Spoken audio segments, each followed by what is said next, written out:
Okay mga kababayan, Chris Ulo po at welcome back po ulit dito sa ating YouTube channel. Ngayong araw ho na yata nito, ginanap yung mismong katapusan ng Ramadan ng kapatid nating mga Muslim, Islam. Pero ayon sa batas yata, no? Bukas suspendido ang mga klase. Holiday pala, walang mga pasok. Government at mga all levels ng eskwelahan. Mga estudyante, walang pasok yata buong Luzon. Buong Pilipinas, ano? No, bigay tayo ng pagbati sa ating mga kababayan o mga kapatid nating mga Muslim. Okay mga kababayan, pag-usapan ho natin, syempre, itong si Digong. At itong kanyang best friend, siyempre, sino pa ba best friend ni Digong? Pag sinabing best friend ni Digong, sino pa ba yun? Walang iba, palakpakan natin. Pastor Quiboloy!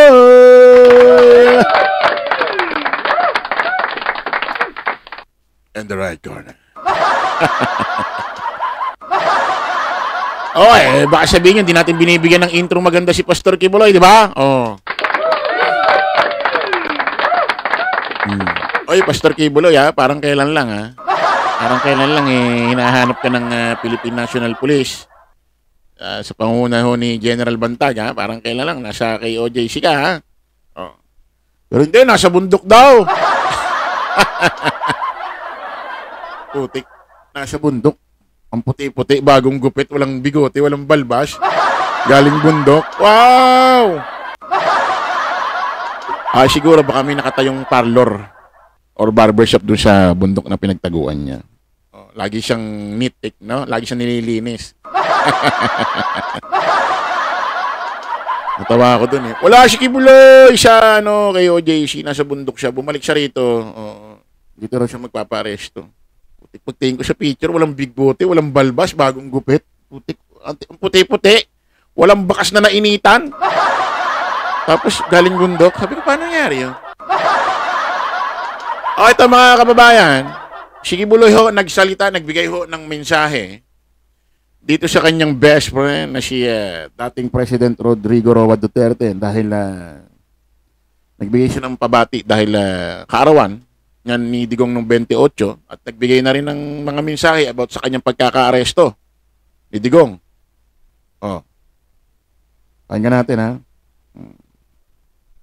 Pinapaabot ang aking mainit na pagbati sa aking matalik na kaibigan, ang dating Pangulong Rodrigo Duterte, na sa hindi inaasahang pagkakataon ay magkapareho ang aming sitwasyon. Ako'y nagpapasalamat sa...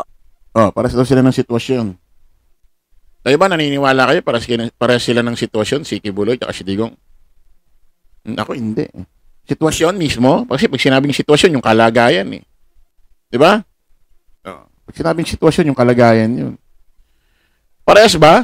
Paano naging parehas?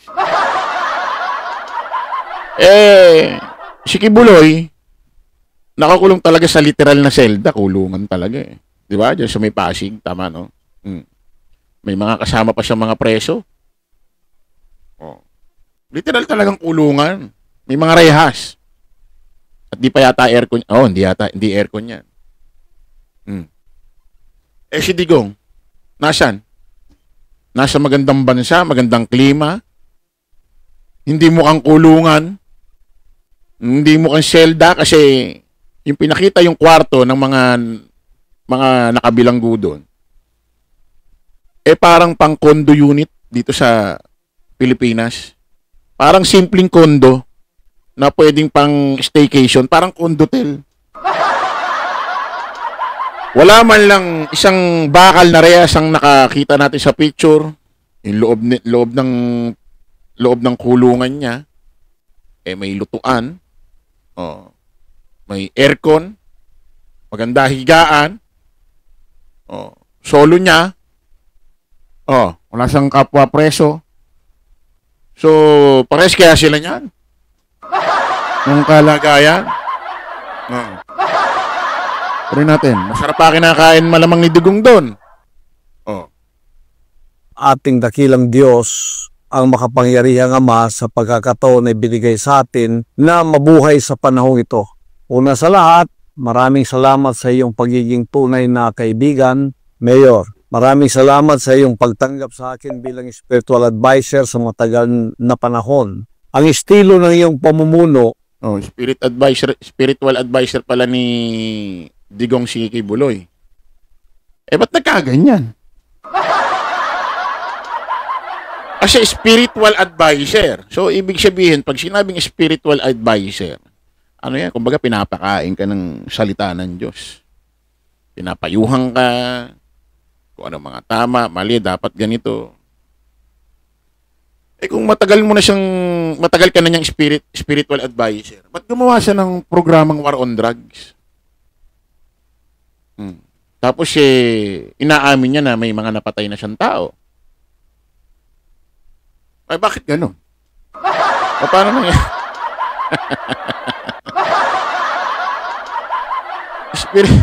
Kasi pagka ang isang tao merong spiritual advisor, dapat nalalayo yan sa mga maling gawain. Ito si Digong kasi inaamin niya, may mga pinatay na raw siya. May mga pinapatay na raw siya. Ano nangyari? Kibuloy ito sa mga ginagawa mong pagpayo. Pagka nagbibigay ka sa kanya ng mga payo about sa salita ng Diyos, mga spiritual advice mo, ano na nangyari doon?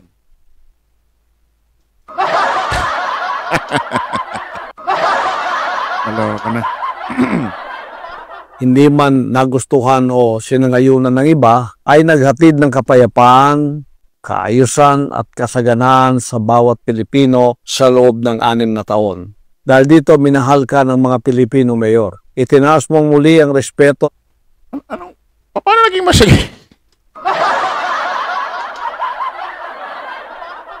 Kayo ba maniniwala naging masagana ang mamamayang Pilipino ng kapanahunan ni Digong? Naku po, Sus Mariosep. Paano nangyari yun? Pagpapalaga ng mga mamamayan sa kanyang sarili at iniangat ang kamalayan na tayo ay hindi alipin ng sino mang banyaga, kundi isang lahi na may pagmamalaki kahit saan man sa mundo. Kaya ikaw ay isang buhay na bayani para sa akin o living hero at mahal ka ng bawat Pilipino, Mayor. Hindi na maiaalis sa puso at isipan ng bawat Pilipino yung tapang at malasakit. Ikaw ang Tatay Digong na minamahal ng lahat. Saksi ako kung gaano mo pinaglaban ng Pilipinas, Mayor, at ang iyong pamumuno ay hindi matatawaran. Paano pinaglaban ng Pilipinas? Saan? Saan pinaglaban? Ano pinaglaban ng Pilipinas? Sinayaan nga ni Digong magtayo ang China doon sa ating teritoryo dyan sa West Philippines. Ano pinaglaban? Pinagbobola niya yung mga Pilipinas. Para pinaglaban, hinayaan nga ni Digong yung China makapagtayo ng istruktura doon sa ating economic zone na kung saan tayo daw may karapatan doon. Paano pinaglaban? Saan pinaglaban? Saan pinaglaban ni Digong yung bansa natin? Kanino? Kanino niya pinaglaban? Walang iba na pinaglalaban ng Pilipinas ngayon kundi ang administrasyong Marcos, si Pangulong Bongbong Marcos. Dahil pinapalaga ng China at taasan niyang sinasabi na atin yan. Taasan niyang sinasabi hindi matatapos ang pakikipaglaban natin dyan. Although may struktura na kasi naganap na sa administrasyon ni Digong from 2016 to 2022, hinayaan magtayo ng mga building dyan na parang Makati na. Sabi ni Pangulong Bongbong Marcos sa isang event doon sa Singapore, sa Shangri-La event ba yun, na hindi natatapos ang paikipaglaban namin yan. Amin yan. Teritoryo namin yan. Yun yung paikipaglaban. Si Digong, may naririnig ka bang mga ganun-ganon? Diyos Mariosep. Hindi ko kasi matanggap yung sinabi ni Kibuloy, mga kababayan, na si Digong daw pinaglaban yung Pilipinas. Kasi kung pinaglaban niya ang Pilipinas, hindi nakapagtayo ang China diyan. Hindi niya hinayaan. Isipin mo sa loob ng 6 na taon. Nakapagtayo ng dire-diretso, walang pigil. Oh.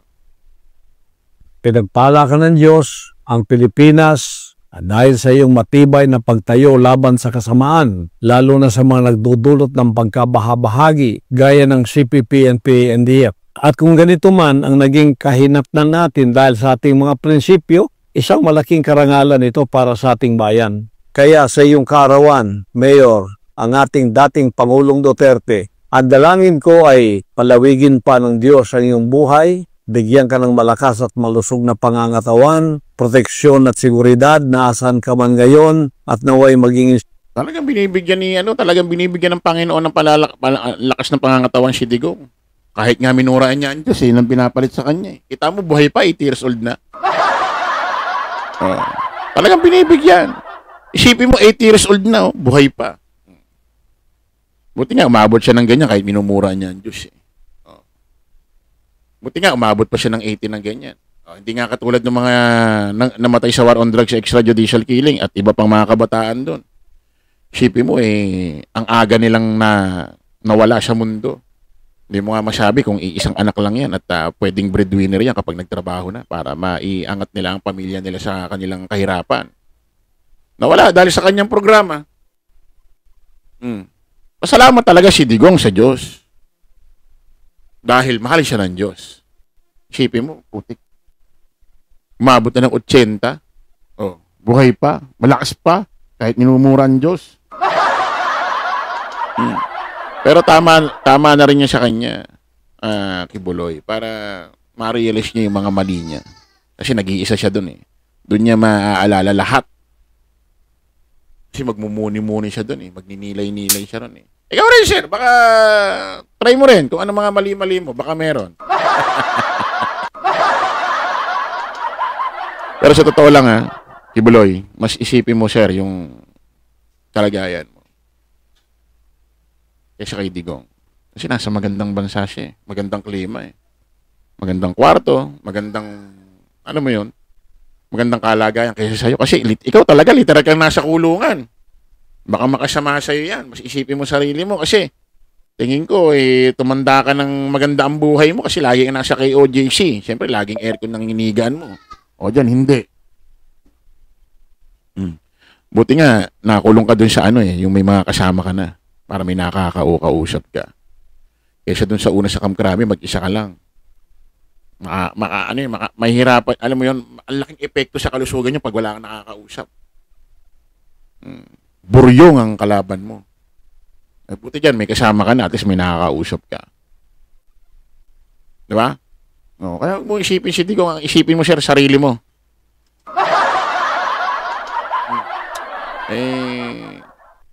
Hindi ka ba naiinggit? Digong, mas maganda yung niya. Pinagdalan sa kanya. Parang bakasyonista lang Parang naka-staycation lang. Sarap pa pagkain, aircon pa. Okay, maraming salamat po mga kababayan. Kita-kita ulit tayo sa panibagong live, panibagong vlog. Paalam po samantala ang inyong lingkod, host Chris Ulo. Lagi natin tatandaan, don't follow the majority, follow the right way. Maraming salamat. Kita-kits po tayo ulit. Bye-bye.